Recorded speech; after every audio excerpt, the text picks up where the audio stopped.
በስመ አብ ወወልድ ወመንፈስ ቅዱስ አሐዱ አምላክ ዘላለም ሥላሴ። የተከበሩ መምህሬና አባቴ ክቡር የኔታ ሊቀ ሊቃውንት ስምዐ መላክ በባህር ዳር ሀገረ ስብከት የአራቱ ጉባኤያት ምስክር ጉባኤ ቤት መምህርና የሀገረ ስብከቱ የሊቃውንት ጉባኤ መምሪያ ኃላፊ ማሚ፣ ወንድም እህቶቼ፣ ሁሌ የምንገናኝ እግዚአብሔር ስም እንዴት ሰነበታችሁ? እንዴት ከረማችሁ? እግዚአብሔር ይመስገን። እንኳን ከዘመነ ቅዱስ ማቴዎስ ወንጌላዊ ወደ ዘመነ ቅዱስ ማርቆስ ወንጌላዊ ሰላም አሸጋገረን። ከዛ ወዲህ ስላልተገናኘን ማለት ነው። የቤተሰብ ጥየቃ ነው የሚባለው መርሃ ግብር ስንተኛ ነው? ሁለተኛ ይመስላል። ዛታችን ነበር። እንደው የኔታ ጊዜ ማትረፍ ስላለብኝ መምረጥትና ስለሆኑ ትእዛዝ አድርጌ ተቀብዬ ነው እንጂ ብንገድፍ ያረሙታል፣ ብናጎድል ይሞሉታል በሚል የቆምኩት እንጂ እሳቸው ሲገኙ ለሁላችንም ሰርፕራይዝ ነው። እሳቸው ቢኖሩ ኖሮ እንደው መኖራቸውን ታቅን የማንመጣ መባከን ስለሌለብን እሳቸው ደግሞ ግርጥላቸው ሲመጡ ያው ሁሌ የምናውቃቸው ናቸው። በቅርበት የምታውቋቸው ትኖራላችሁ፣ በርቀት የምታውቋቸው፣ በትምህርት የምታውቋቸው፣ እኛ ያው ከውስጥ ስለምናውቃቸው ስለዚህ እሱን ትእዛዝ ነው ብዬ ተቀብዬ ቆሜያለሁ። ልቤን ሞልቼ እናገራለሁ ይጎል ስለሚኖሩ ማለት ነው። እንደው ለእናንተ በሚመች እንደው አዲስ ዓመት ብዙዎቻችን መሸጋገሪያ ወሯ ላይ ጳጉሜን ላይ ብዙ ሰው ያቅዳል። ማስታወሻውን ራሱ ላይ ያደርጋል፣ ያመጣል።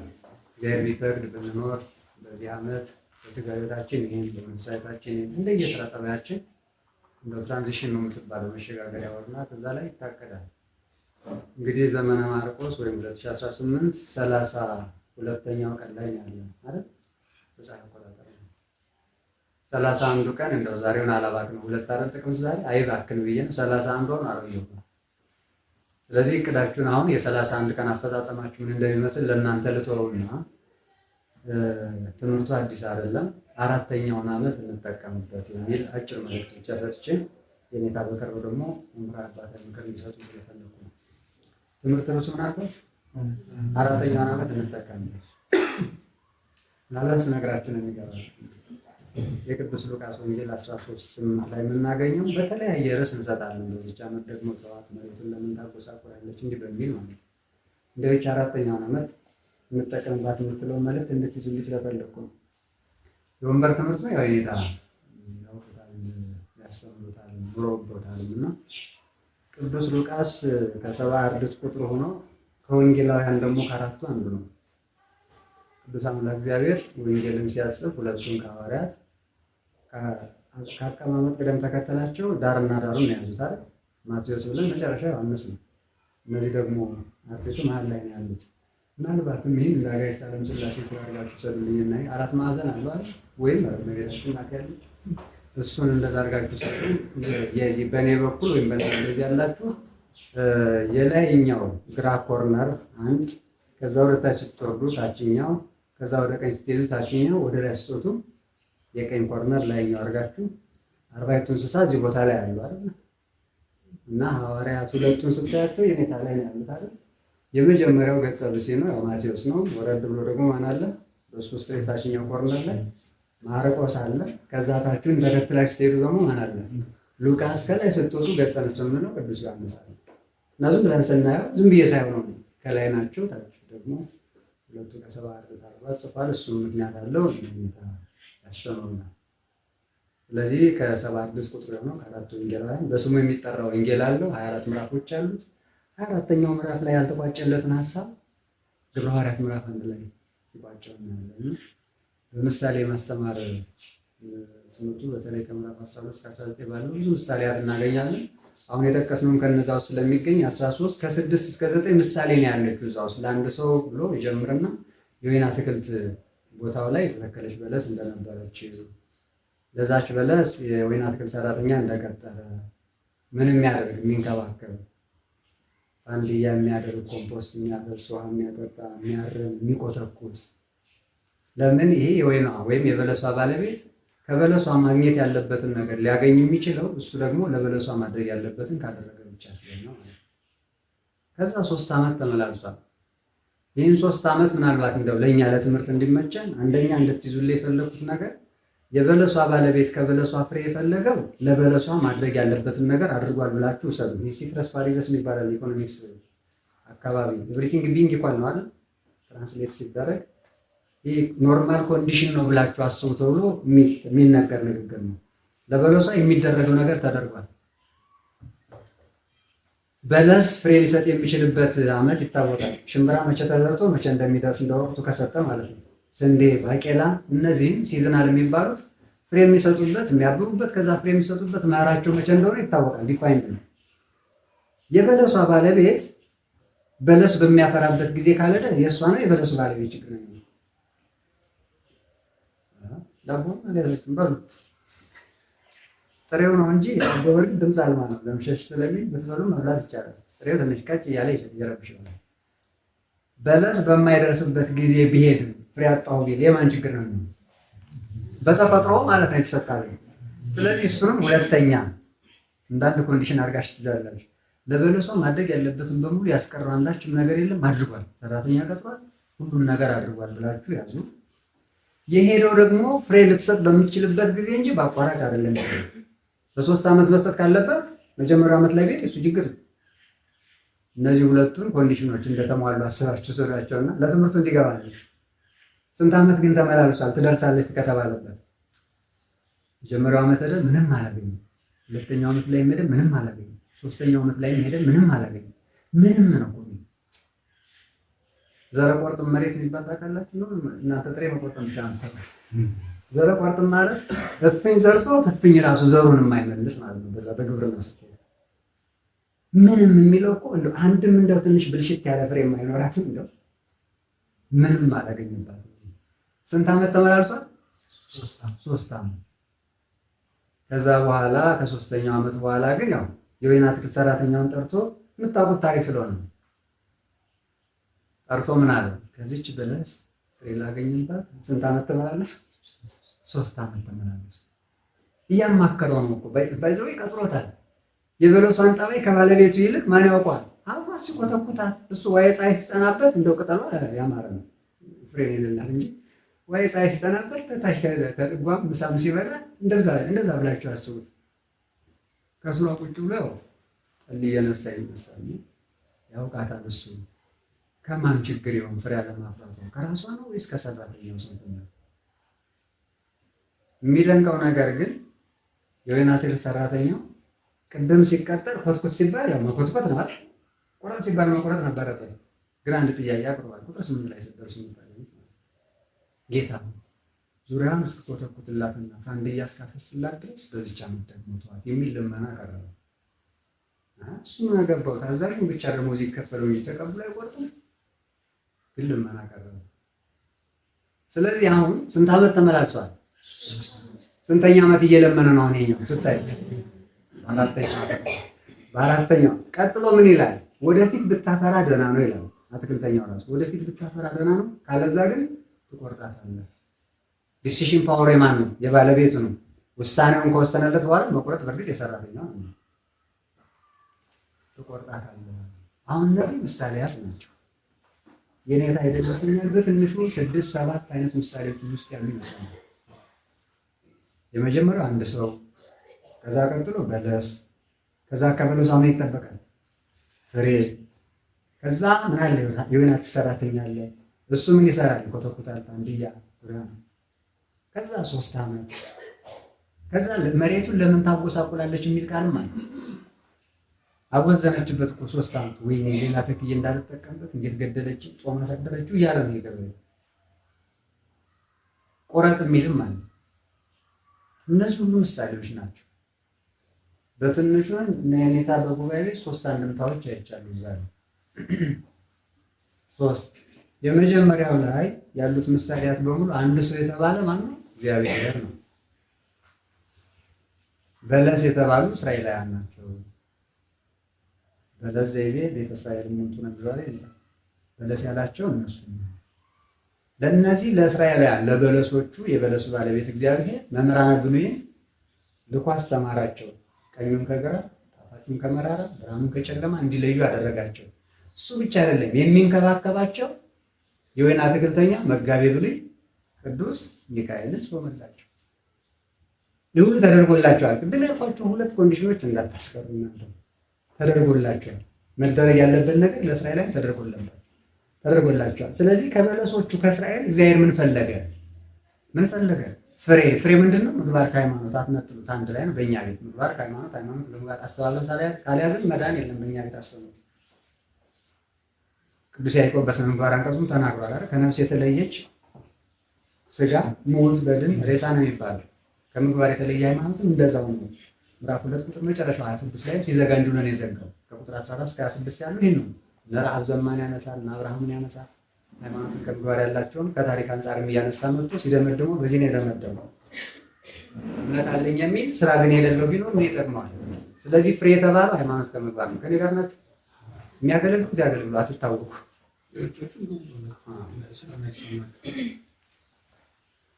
እዚህ ክፍት አለ ተባዳ ለጋተል። ስለዚህ አንድ ሰው የተባለ ማን ነው? ቅዱስ እግዚአብሔር።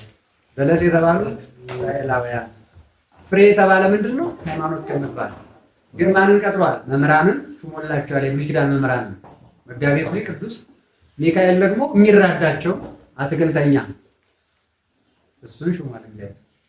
እንዲህ ካደረገ በኋላ ነው ወደ በለሷ ስንት ዓመት ተመላልሷል? በዚህኛው 3 ዓመት የመጀመሪያው በዘመነ መሳፍንት 13 መሳፍንት በዘመነ መሳፍንት፣ ከዛ ቀጥሎ ደግሞ በዘመነ ነገሥት፣ ሶስተኛ በዘመነ ካህናት ተመላልሼ ምንም አላገኘሁም። ምን ሃይማኖት ከምግባር አላገኘሁባቸውም። ስለዚህ ማን ተጠቀሰ? ተጠራ። የወይን አትክልት ሰራተኛ። ቅድም ስሾመ ተራዳቸው፣ ተንከባከባቸው ነው። አሁን ትእዛዝ የሚቀይረው አጥፋቸው አለው። ማንን? ቅዱስ ሚካኤልን። ቅዱስ ሚካኤል ምን አለ? ቅድም ተራድቼ ሃይማኖት ከምግባር ስራ እስካሰራቸው በዚህች ዓመት ደግሞ የሚል መናቀር አንዱ ይሄ ነው። የሳትኩትን በኋላ የኔታ ሳመሪ ይሰጡታል። ከኛ ህይወት ጋር እጅግ ቁርኝት ስላለ በምሳሌ ማስተማር በጣም እንዴት አይነት ኃይል አለው መሰለህ። ነገር በምሳሌ ዜማ ባህል ይባላል። ይሁን ግድ የለም። ጠጅን አሁን በዋንጫ ከምትይዙት በብርሌ ብትይዙት ትራንስፓረንት ነው። ያለ ፍላጎታችሁን ጠጡ ሊል ይችላል። ግልጥ ነው፣ ይታያል፣ ስውር አይደለም ነው። ምሳሌ ትልቅ ቦታ ላይ ቤተክርስቲያኖች ለመምህሩ አጋዥ መሳሪያ ሆኖ ያገለግለዋል። ለደቀ መዛሙርቱ የሚማሩት ነገር እንዳይረቃቸው ቀርቦ እንዲታያቸው ያደርጋል። ማግኒፋይ ያደርግላቸዋል። አንደኛው ይሄ ነው። ሁለተኛው አንድም ብለው አባቶቻችን መምህራን እዚሁ ስላሉ የዛው ምስክር መምህሩ ያስተማሩን ደግሞ በለስ የተባለው ሳይቀየር ያው ራሱ እስራኤል ናቸው። አንድ ሰው የተባለ ግን አብ ነው ቢሉ በልጁ ህልው ሆኖ ወልድ ነው ያሉ እንደሆነ ስግብ ሆኖ ያው ተስፋ ቃል ሊፈጽም ፍጹም ሰው ሆኖ ወደ ማን መጣ? ቅድም ወዳልናቸው የላይኛው ሳይቀየር ወደ እስራኤል መጣ ነው። እስራኤላውያን መጣ። ያሁኑ ኮትኳቹ ማን ሆነ? መጋቤ ሐዲስ ቅዱስ ገብርኤል ይሆናል። 3 ዓመት የሚለው አሁን የተመቸነ የሚገቡ 3 ዓመት ያስተማረው ጌታችንና አምላካችን መድኃኒታችን ኢየሱስ ክርስቶስ ትርፍን ትቶ ወደ ሙሉ ወስዶ መናገር እኛ ጉባኤ ቤት በቁጥር አንታለን። ስለዚህ መምህራንን ሾመላቸው፣ አስተማሯቸው። ቅዱስ ገብርኤል ኮትኳቹ ነው፣ አትክልተኛ ሆኖ ተራዳቸው። አሁንም ስንት ዓመት የተመላለሰው? ሁለተኛው ላይም 3 ዓመት የተባለው ይህን ምንም ፍሬ አልተገኘባቸው። እንደ ቅድሙ ተርጉሙት። ቅዱስ ገብርኤልን ምን በላቸው? አሁንም ለመነ።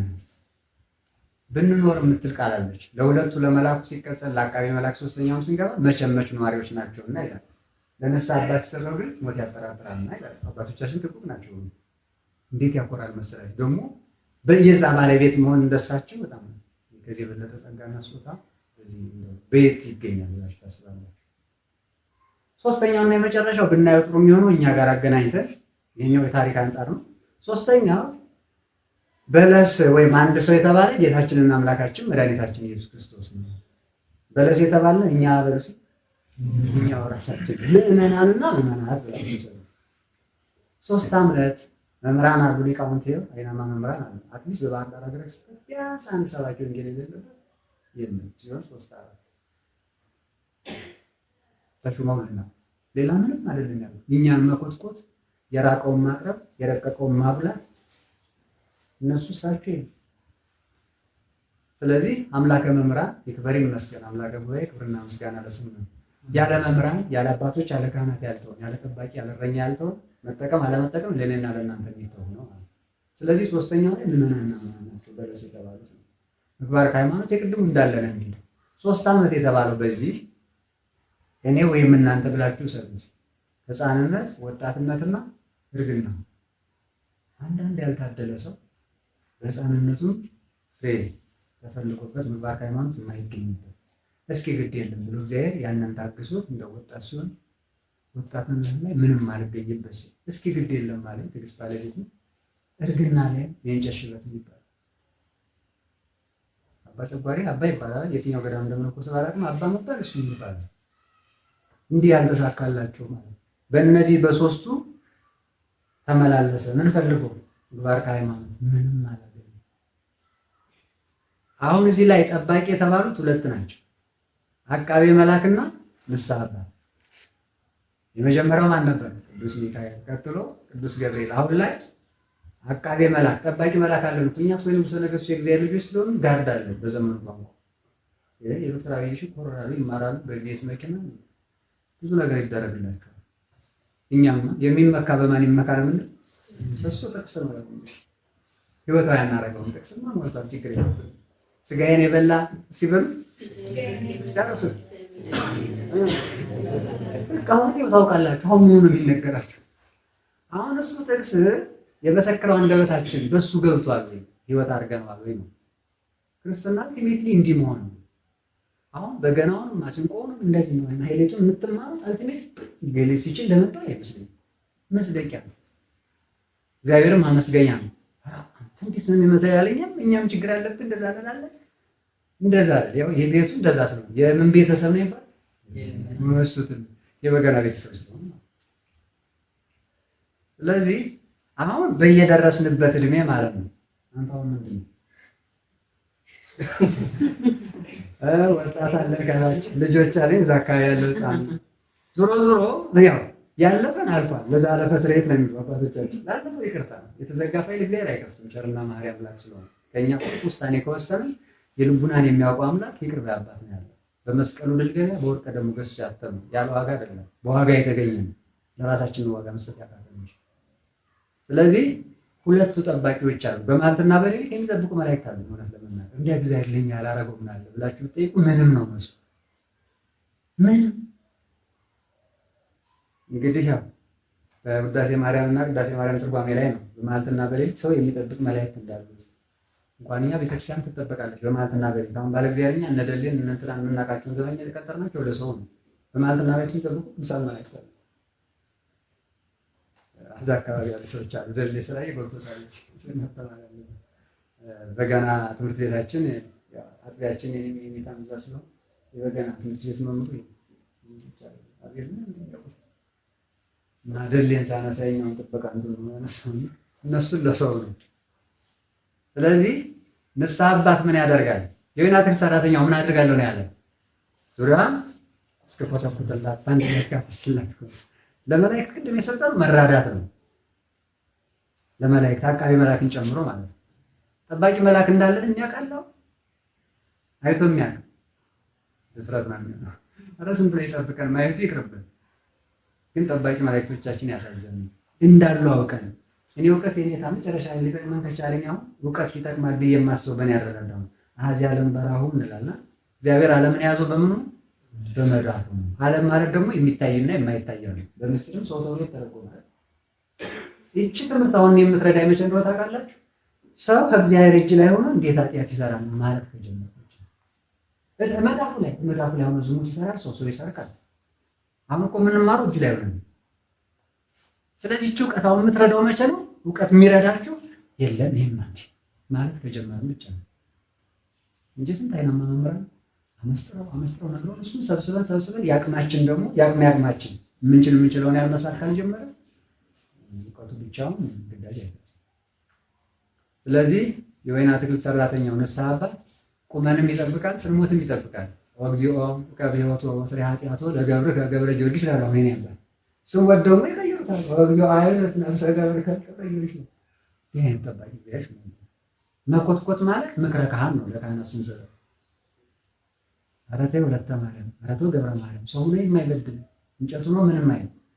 ያው የጭስ መጠኑ ይለያያል እንጂ በጣም እንጨሳለን። መጨስ አለመጨሱ ደግሞ የማይታያል። ኔክ ላይ ከሰላም ሲጨስ አንዳንዱ ይታያል፣ አንዳንዱ አይታይም። ካረን ነው ቤት ከተዘጋ እንሞታለን፣ ይጨሳል ማለት። ስለዚህ እባክህ እባክሽ እያሉ ምክረ ካህን ማለት ትምህርት ስለ ንስሐ መቶ አስፌ ይመክራሉ፣ ያስተምራሉ። አሁን ምን ላድርግ ያስብላሉ። መኮትኮት እነዚህ አቃቤ መላክም እስኪ ደግሞ 2017 እንደው ይበኩን ሆኖ ነበር በቸርነትህ ይህችን ዓመት ደግሞ ተው እያሉ የቅዱስ ሚካኤል የቅዱስ ገብርኤል የአቃቤ መላክ የንስሐ አባት ጸሎት ስንተኛውን ዓመት ሰጥቶናል? ለሉ እንጂ ቅድም ባለ ያ እነዚህ አሁን ያልኳቸው ጠባቂዎች ግን አንድ ጉዳይ ላይ ተስማምተዋል። በዚህች ዓመት ደግሞ ተዋት፣ ምናልባት ችግሩ ከኔ ቢሆን እኔ በደንብ ባልኮተኩታት ቢሆንስ አለማፍራቷን እኔም ተጠያቂ እንዳልሆን ያለ አትክልተኛ እጅግ ደስ የሚል አትክልተኛ ኢንተርናላይዝ አድርጎታል። የኔ ችግር ቢሆንስ እስኪ ቆይ ከወትሮ እኔም ተጋብዬ ለያዛል ወደፊት ብታፈራ ደህና ነው፣ ካለዛ ግን ምን ትላታለህ? በቃ ቅድም ባየነው ታሪክ ውስጥ አራተኛውን ዓመት በቅዱስ ሚካኤል በቅዱስ ገብርኤል በንስሐ አባት በአቃቤ መላክ ጸሎት 2018 31ኛ ቀን ተጠቅመን 32ኛውን ጀምረናል። በፀሐይ አቆጣጠር ሊቃውንቱ በብርሃነ ካህናት ስለሚቆጥሩ ዓመቱ ማለት ነው። የትምህርት ርዕሱ ምን ነበር? ወስብሐት ለእግዚአብሔር ወለወላዲቱ ድንግል ወለመስቀሉ ክቡር። ይቆያል።